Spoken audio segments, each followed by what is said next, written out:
Howdy y'all, welcome back to the channel. Today's gonna be a slight change of pace video, but I think you're really gonna find it interesting. Now, with the upcoming Halloween season, or spooky season, whatever you'd like to call it, I've decided to share some of the more out there research that I've accumulated over the past couple of weeks.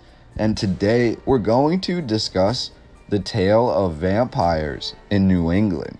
Now, let me start by saying this is non-fiction. These are actual cases that occurred in New England, and they're really interesting. Now, today, obviously, we have a scientific explanation for what was going on, and I will present that later in the video. But first, I really just want to discuss these cases and what the people in New England actually believed was going on at the time.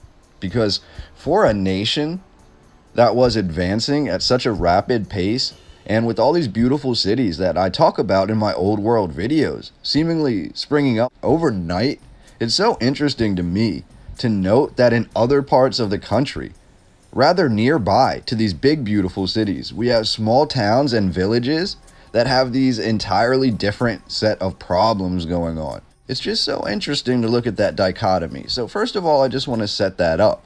But for this specific article, I want to focus on cases of vampirism in New England.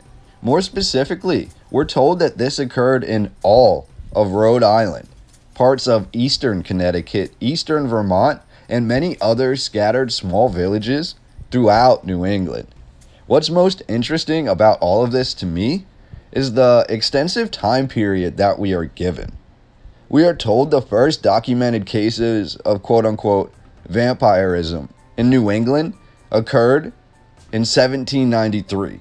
However, the vampire outbreaks continued without resolution throughout the 1800s, with well-documented cases going into the early 1900s.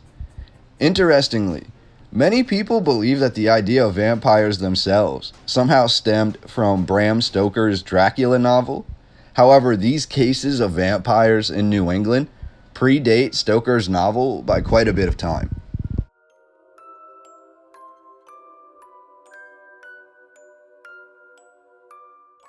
Now, let us briefly discuss what these families actually experienced or what they believed was happening at the time. Because essentially, we have these families who are losing loved ones to this unknown disorder or this unknown disease. And then within days of that loved one passing, additional family members would begin to fall violently ill.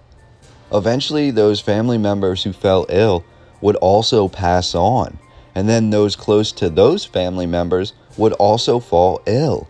And the process would continue until many members of the same family had either passed on or become violently ill by this unknown sickness. Eventually, it became known as consumption, and the idea was that those who passed on from this disease could not go to the next realm, could not go to whatever their idea of heaven would be, and instead their souls were stuck on earth and they were feeding off of their living relatives or consuming the life energy of their living relatives. So this is where we get the idea of quote-unquote vampires and vampirism, or those that are dead feeding off of the living. It's very interesting, especially when we consider that this was happening in small towns and villages that were relatively close to the massive cities that I've talked about in my old world videos. We have a real dichotomy that is being created when we look at what is going on in the two different locations. In one area, we have buildings that we can barely comprehend that are popping up left and right. And then 20 miles away, we have entire towns with families that believe they're being afflicted by the undead or afflicted by vampires. And it's just really interesting. It's also interesting when we look at how they dealt with this. The authorities in these areas, the sheriffs, the townspeople, allowed these families basically to desecrate the graves of their loved ones and to exhume the bodies. And they basically treated the bodies like Van Helsing treats vampires in the movie. We see a lot of those ideas that were written about later in the Dracula novel and things like that, talking about burning talking about stakes to the heart. Really, everything about vampires that we see in modern times was done in New England in the 1800s for real. And people sat by and allowed it to happen. Now, we're being told that in these different examples that were given, when the bodies were exhumed, they were found to be still living.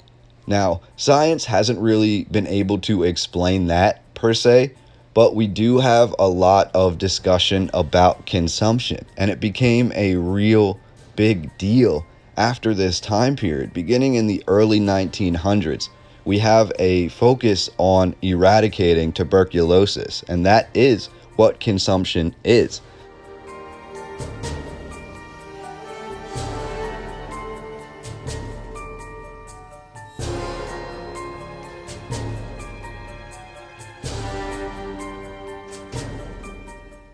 So I just found that to be really fascinating. The whole idea that vampires in general and how we deal with them and their attributes and things like that all stem from different cases of tuberculosis or consumption that occurred in New England throughout the 17 and 1800s. And the whole idea that as a scientific community or as a town in general, there wasn't enough people that could really set the record straight or to fix these issues. And it just continued to happen over and over again. It sort of makes you question the narrative that we're given about what was happening. Now, that being said, I want to discuss one of the most well-known cases of vampire in all of documented New England history. And this is also one of the latest cases of vampire in New England history. This would be the case of Mercy Brown. In Exeter, Rhode Island, several members of George and Mary Brown's family suffered a sequence of tuberculosis infections in the final 2 decades of the 19th century. Tuberculosis at the time was called consumption and was a devastating and much feared disease. The mother, Mary Eliza, was the first to die of the disease, followed in 1886 by their eldest daughter, Mary Olive. In 1891, daughter Mercy and son Edwin also contracted the disease. Friends and neighbors of the family believed that one of the dead family members was a vampire, although they did not use that name at the time, and had caused Edwin's illness. This was in accordance with threads of contemporary folklore, which linked multiple deaths in one family to undead activity. Consumption was a poorly understood condition at the time and was the subject of much superstition. George Brown was persuaded to give permission to exhume several bodies of his family members. Villagers, the local doctor, and a newspaper reporter exhumed the bodies on March 17, 1892. The bodies of both Mary and Mary Olive exhibited the expected level of decomposition, so they were thought to not be the cause.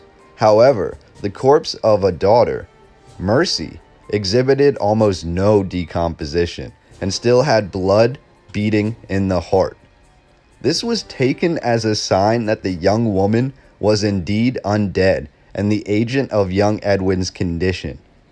Her lack of decomposition was more likely due to her body being stored in freezer-like conditions in an above-ground crypt during the 2 months following her death. As superstition dictated, Mercy's heart and liver were burned, and the ashes were mixed with water to create a tonic, and it was given to the sick Edwin to drink as an effort to resolve his illness and stop the influence of the undead. The young man died 2 months later. What remained of Mercy's body was then buried in the cemetery of the Baptist Church in Exeter after being desecrated. And that is the incident of Mercy Brown. And that was roughly 125 years ago, give or take. And that was happening in our country, in Rhode Island, with the doctor present, and a newspaper, and the entire town. They all believed in this. They all believed in vampires. They all visually said they saw Mercy still alive in her grave. And these are just crazy, interesting facts that I don't know what to make of them, but I thought they were worth sharing with you. So please let me know what you think down below. If I was you, I would definitely check out the links I provided and read about these other incidents in New England in the 1800s of vampirism and the crazy effect that tuberculosis apparently had on all of these families. So really interesting stuff. Thought with Halloween coming up, that'd be interesting to share with you, give you a little insight into the history of vampires.